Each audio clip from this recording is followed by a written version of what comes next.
Taking a seat for a moment. Thank you all for staying with us this afternoon. My name is Eric Olson. I'm the Associate Director of the Latin America Program here at the Woodrow Wilson Center, and we're going to be dealing with an issue of great interest over the last few years, addressing criminal violence, lessons from Ciudad Juarez and Tijuana. And we have two really, truly interesting folks to talk about this topic. From both Ciudad Juarez and Tijuana, two of the cities that have suffered immensely due to the criminal violence and yet continue to be vital engines of economic growth and exchange between the United States and Mexico. There is both a sad story to be told about those places. I remember about 3 years ago, Ciudad Juarez had a homicide rate of over 3,600, I believe it was. And at that time, more people were being murdered and dying in Ciudad Juarez than all of Afghanistan. But despite that backdrop, there's been tremendous progress, as somebody mentioned in the last panel.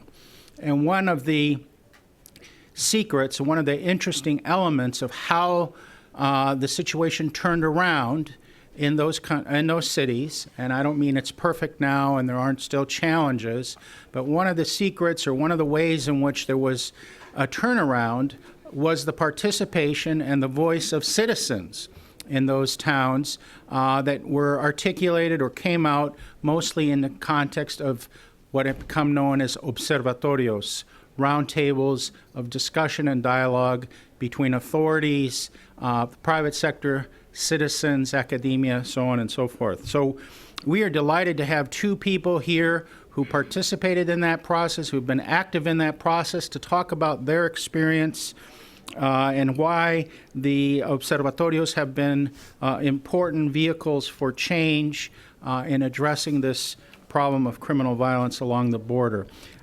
Directly to my left, I'm delighted to welcome Alejandra de la Vega, coordinator of the Mesa de Seguridad y Justicia in Ciudad Juarez, the Roundtable for Justice and Security.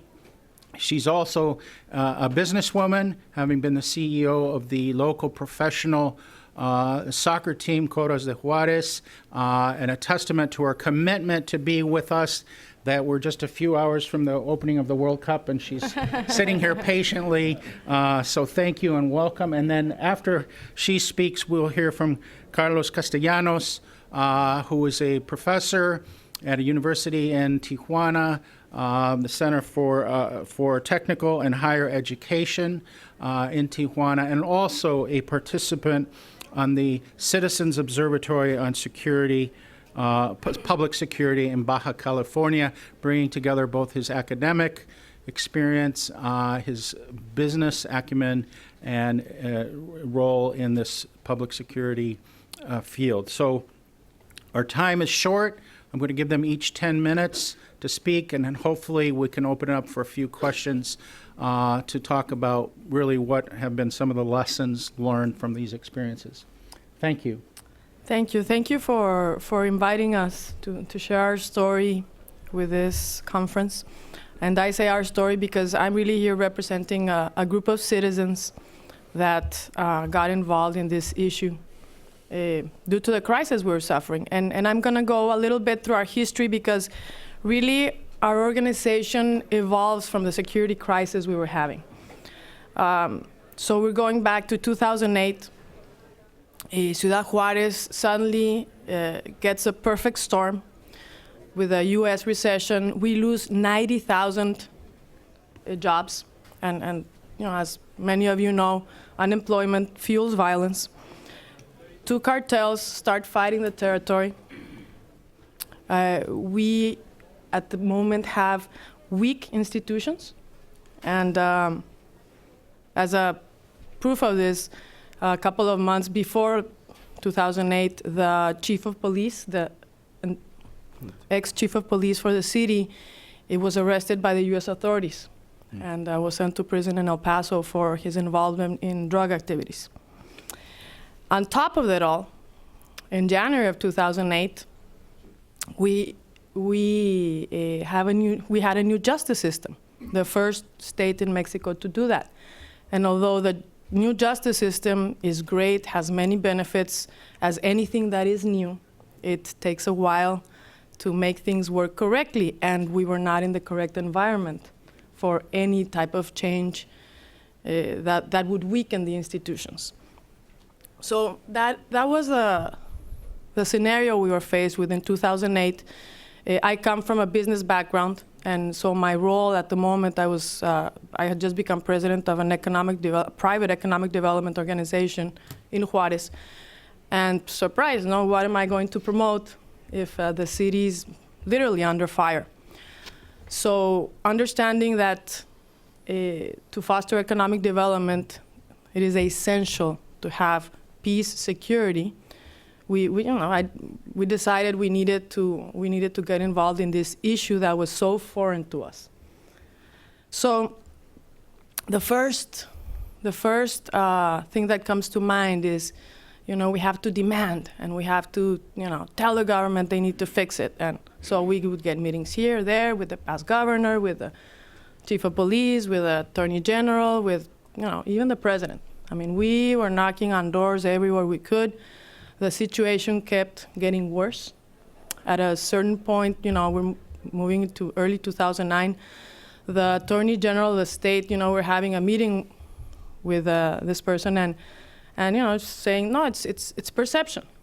We're talking about extortion, about hundreds of businesses being extorted, and they're telling us it's perception. So I got a couple of acquaintances that had gone through this, and took them directly to her, because by now people did not trust the system. They said, oh, nobody's pressing charges, of course, because people are terrified, because they went to the government office, and they immediately the bad guys knew.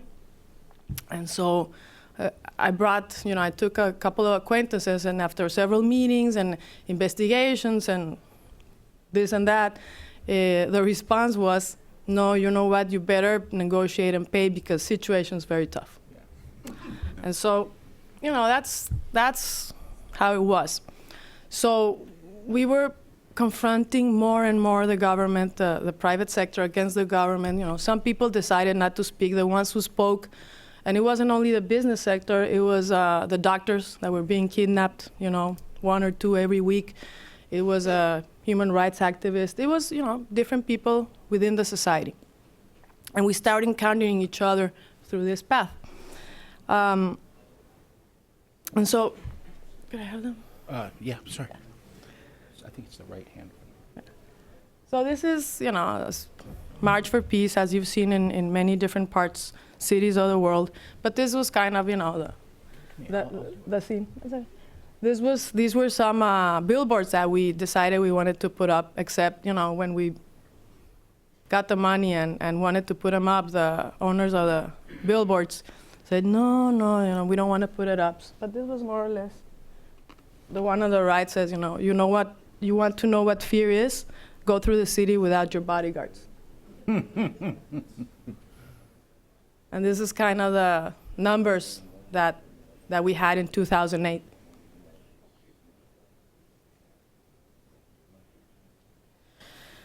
So, 2009, it keeps getting worse. Early 2010, January, there is a terrible incident where 17 young boys, teenagers, are murdered. They were at a party, and they're murdered. And I mention this because this brings about a probably long overdue, but brings about a visit of President Calderon. And when he gets to Juarez, after the first meeting of catharsis, he got yelled at and all kinds of things from different people, including the mother of one of the victims. He says, okay, what are we going to do? And we're like, no, what are you going to do? You fix it. And by this time, those of us that had been involved in a small way in this, your mentality begins to change. I remember a meeting I had with an FBI agent, where I was, trying to get information. What can we do? How do we do it? How can we change this? And I was asking him, what would you do? And he said, I don't know if I would work there. He said, on this side, when there's a homicide or there's a crime, he says we get there, there's always several people there waiting for us, willing to tell us what happened, you know, what kind of car. Somebody sometimes writes the license plates. They give us a description of the person or the persons involved. He said, in Juarez, there's, you know, nobody knows anything. I mean, when law enforcement gets there, even if they want to do their job, there is absolutely no help. So that made us think about the role that the citizens do play in law enforcement. And when President Calderon starts to say, you know, what are we going to do? And I think this is important, and that's why I bring it up, because he empowers the citizens to participate and generates these task forces, these mesas de diálogo, in many different subjects. And the most relevant one, because of the problem, was the Mesa de Seguridad. So that's how it got started. And another thing that was very important is at that table were seated people that were very critical of the situation, not people that would say what he wanted to hear. And I think this means he really wanted to hear the reality, what was happening, what was going on. And so we start working, trying to work together, because this is not a businessman's group. It's, you know, a couple of businessmen, a couple of people from universities, human rights, doctors. You know, it's really a very diverse group, which, in fact, I think that's what enriches a group, because we have so many different people represented. And so we start working together and trying to understand what is our role and what is the change we need to see to have an environment that will allow us to go on with our daily lives. And the thing that we keep coming up with is we need to work together. And we need to find, even if at the beginning we knocked on doors and we found people that were not willing to work with us, one of the first things that we started to work on was kidnappings, because, you know, although, again, there wasn't a lot of formal charges pressed, we knew through the black number, which is, you know, the unofficial information, that there were a lot of kidnappings. In the worst days, 8 to 10. And so we eventually found a people that we could work with. The federal police had a special elite force. And by then, we had, late October of 2010, we had a change in state government. And this is very relevant, because if we couldn't work with the past state government, things totally turned around. And although things didn't become perfect, you know, from one day to the other, but they were willing to work with us. And I think that's when we were able to build bridges between the citizens and the authority and or law enforcement, and do our little part, no? So, for example, in the kidnapping, they immediately established an anti-kidnapping unit in the state, and victims didn't want to go to the, you know, DAs or to the law enforcement agencies. So we would meet with the head of the Fiscalía del Norte, who is actually here, Jorge González Nicolás, and we would meet with him in a house, in a private office of one of us, and he would meet with the victim's father and get all the details, and that's how it began to work as a team. And this was one of the most important work on the kidnapping. We have been in Juarez with 0 kidnappings for 10 months. Wow. And after what we've been through, that is a result of law enforcement doing their job better, a lot better, and citizens participating and aware, no? And also giving the feedback of the information. Another important thing is, with the change of state government, the state executive, legislative, and judicial powers assume their responsibility. So, people say, why is it better? Because everybody is doing their job better.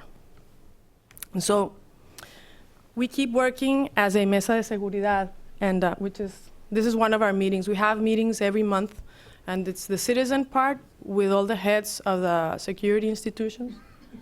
And so these are our pillars. I'm going to go really fast. Prevention, institutional strengthening, culture of legality, and rule of law. And we work through committees. I talked about kidnapping and extortion.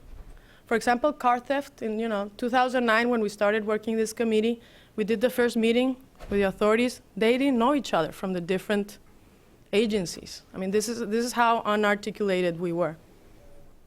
But I wanted to get to this because I think this is a very important part of what we do together. And this generates an accountability that is probably has never been seen in Mexico, of sharing of information between citizens and the authority.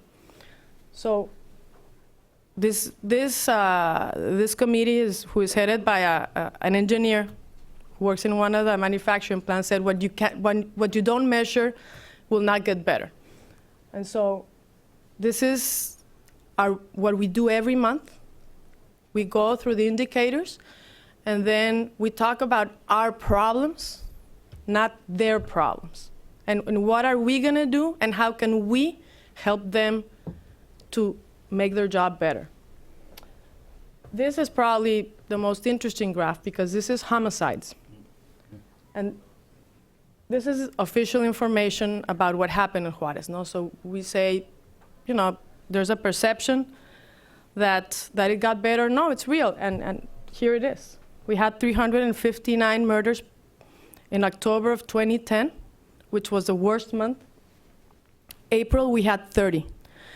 If we continue with the trend of 30, that means we've had 360 in a year. This puts us similar to cities like Detroit, whom you've heard is dangerous, but also New York, whom we all visit and feel very safe. So that's kind of the comparison.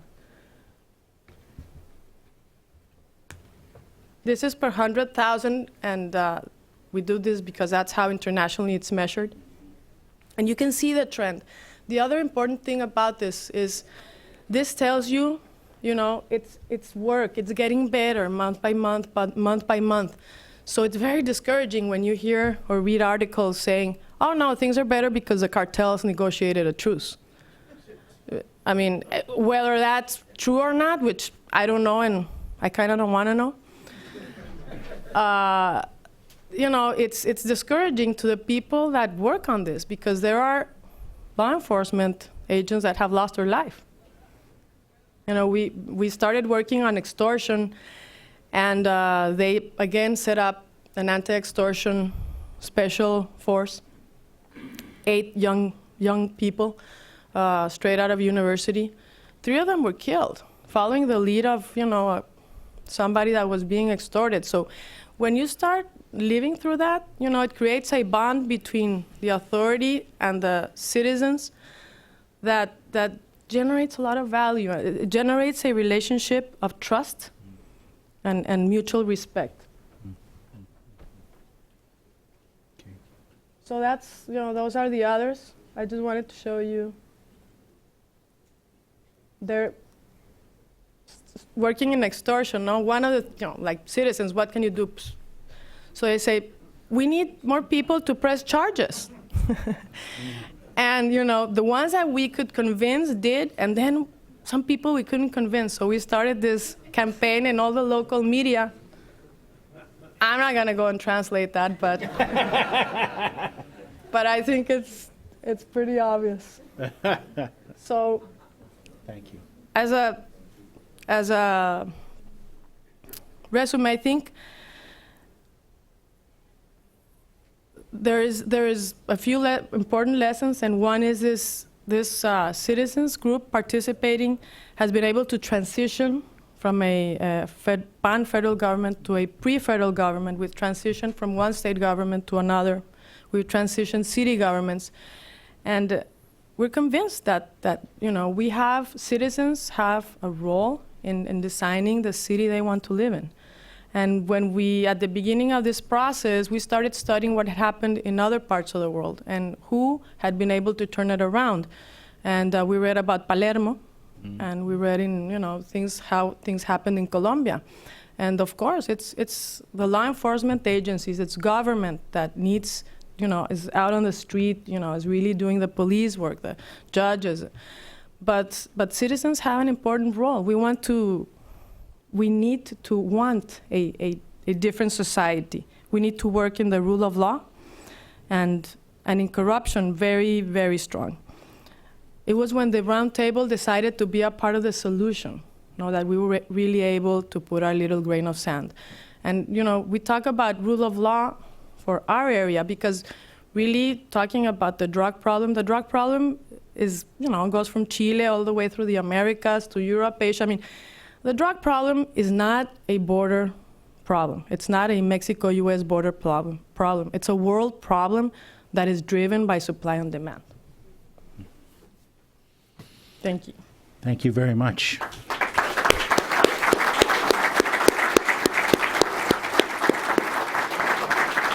Do you have a presentation? Yeah, okay. Okay, well, Allison brings up the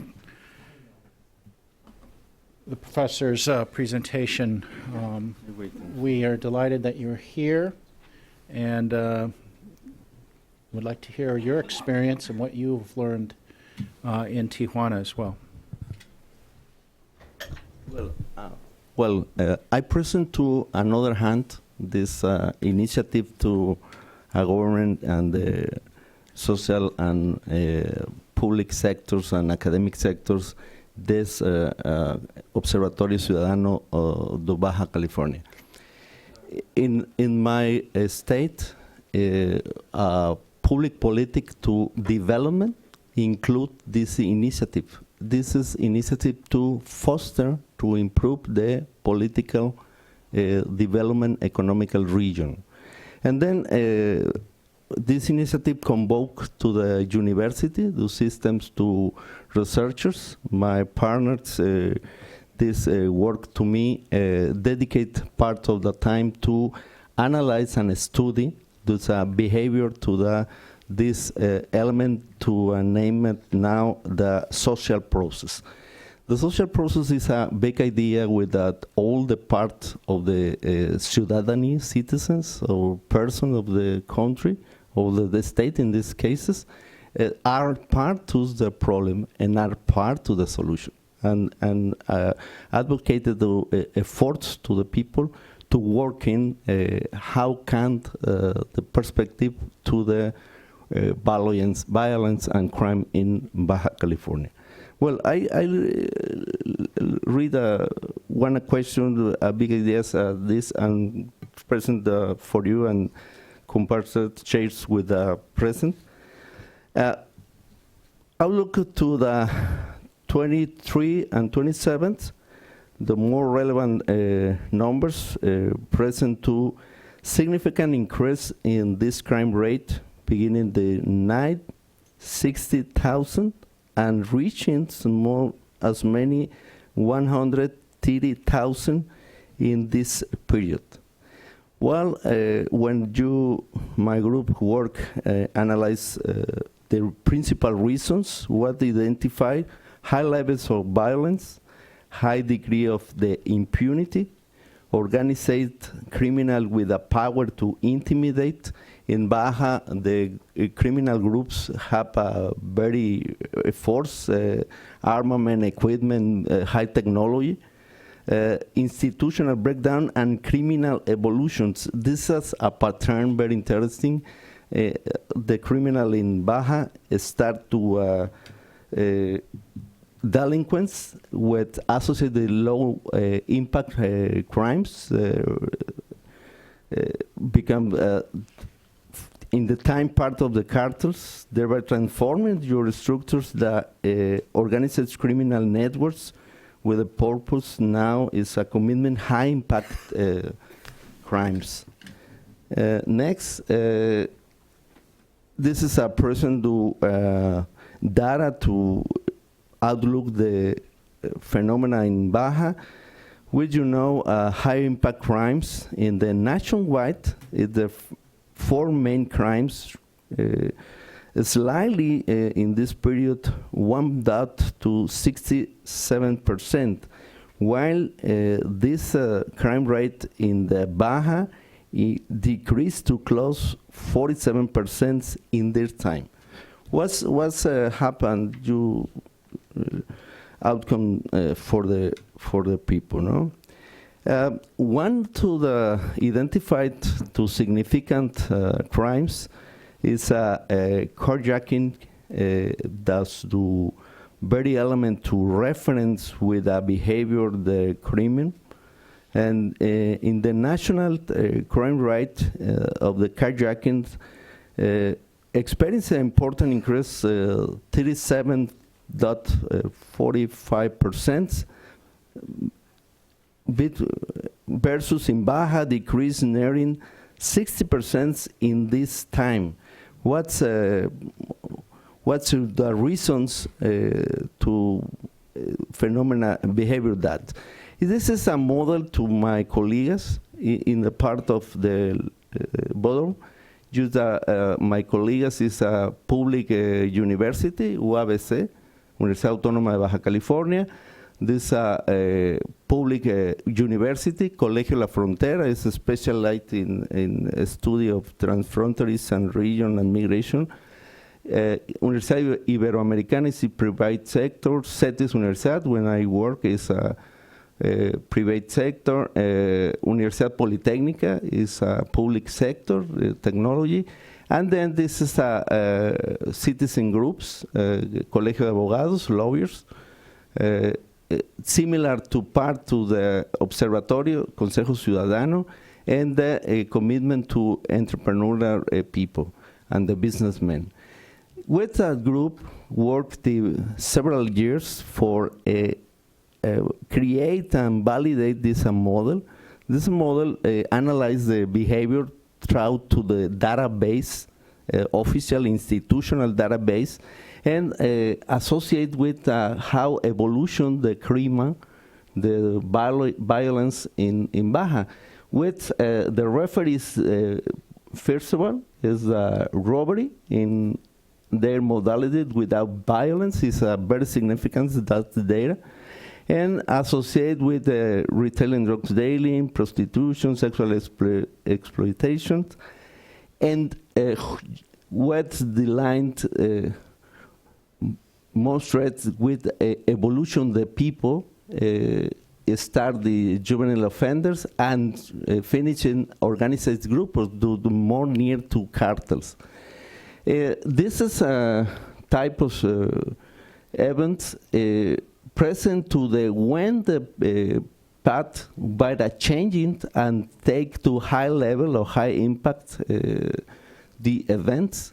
When this data decrease and this data increase, this is predictable, very possible, predictable around 7 or 80% probability, with incremental kidnapping, a first degree murder, this principal event in Baja. Well, with the knowledge that elements, the government working associate with federal governments and create two public security council. The principal labor this group where the reforms to the law of the security in Baja and foster the CISP. This is agency for the coordination and the state level and 3 government level to conducting the planning and in the implementation action for the security.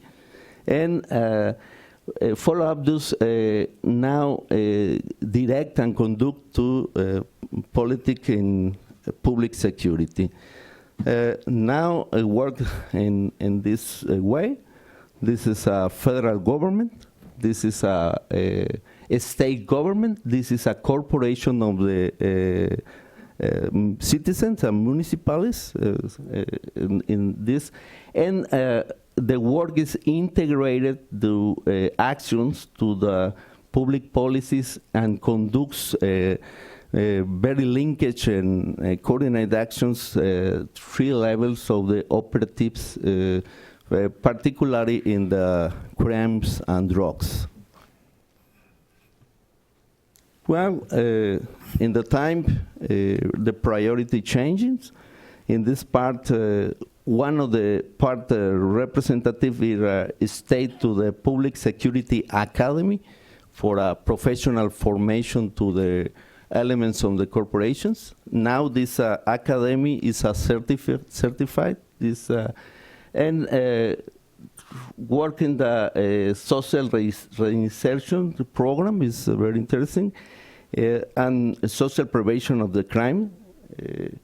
And now for the 2013 and 2019, present continuously effort, because the Secretary of the Security maintains your work and focuses this strategy now. Well, the principal actions are summarized in this case, and yeah. Summarize this in this case in 6 topics: the professionalization and certification of law enforcement agency. C4 implementations operation is a system to the call to emergency for our citizens. Institution the sole command is a key pieces of the framework. Introduce and development policies intelligence systems. And now bolstering citizen participation. This is similar to Alejandra, tried intensity the work to observatory, only to approach this observatory approach is more academical and analyze to data for presentation this option for the work. And then what outcomes obtained in this time. Operation to the C4 system. This is or now the governor establish the social political covenant to establish a state strategy in social prevention of crimes. All the part of the system, public sector, academic sector, private sectors, empresaries, and then people firm the convent and work in the convent 40 strategy, 44 agreements, and then. And now introducing the information resource and policy intelligence and information system, the policy, the Baja work and was to the intelligent model. This analyze, this is a very interesting tools, is crime mapping, is analyzed with behaviors by the zones, specific zones on the city, and dictate to recommendation for the people. This is a high level zone with a criminal and also for. And then this finishes what the next challenge for the Baja are now identified to this data in black number in Mexico. Cifra negra is a crime note denuncied, and I don't know what happened in these cases. Happened to 80%, 82%, and the challenge is reduce in the possible this number for a next step to the policy. Thank you.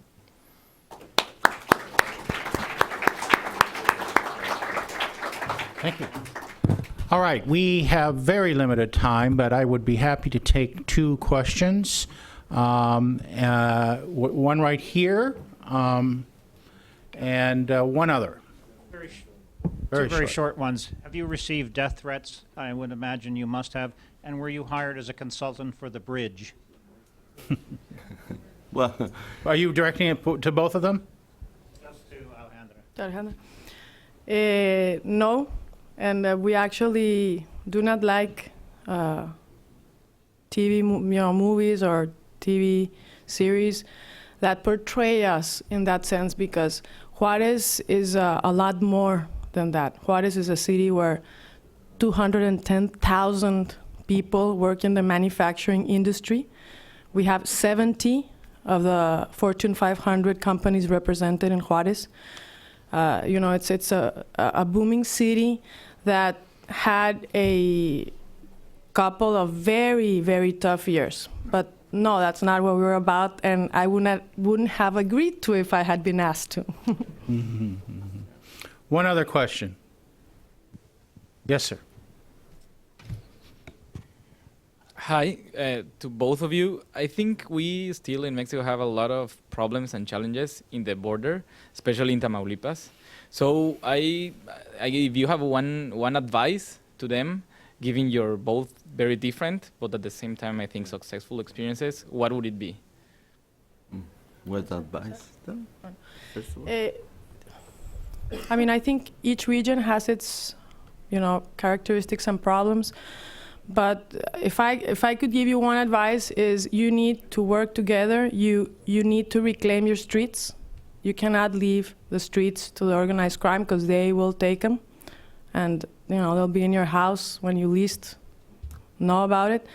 So you have to work together. Sometimes in Mexico we say, no, but the police force is corrupt. I don't believe there's such a thing as 100% of a corporation corrupt. You have to find the people that want to work, that want to see change, and then it becomes, as you have a vicious circle, you can convert that into a virtuous circle, un círculo virtuoso. No, you just need to start finding and tapping into the people that want change, that want to do things differently, that want to address corruption, that want to really defend the normal and common citizens. Like, we eventually did, with the change of governor, we found that support. And so I think you need to either find it or push it to happen.